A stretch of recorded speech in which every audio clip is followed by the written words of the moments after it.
બજારમાં ખુલતાની સાથે જ આજે દબાણ. નિફ્ટી લગભગ 70 પોઈન્ટ ઘટીને 24,650ની આસપાસ નવા શિખર બનાવ્યા પછી બેંક નિફ્ટીમાં પણ આવી નફા વસૂલી. મિડ કેપ અને સ્મોલ કેપમાં આજે કરી રહ્યા છે આઉટ પરફોર્મ.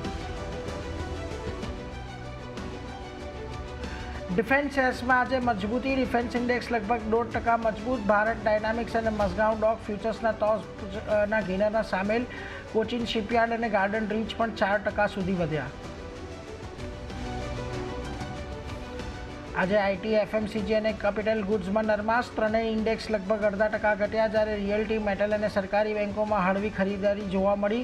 હિન્દુસ્તાન ઝિંક મેટલમાં 3%ના ઉછાળા સાથે ફ્યુચર્સમાં ટોપ ગેઇનર બન્યો.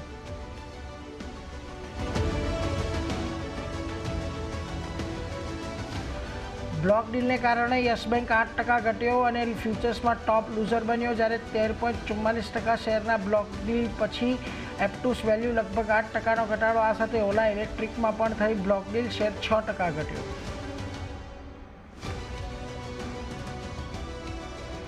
અદાણી ગ્રુપ પર ઈરાનથી એલપીજી લાવવાનો આરોપ. યુએસ એજન્સીઓ દ્વારા તપાસ શરૂ કરાઈ.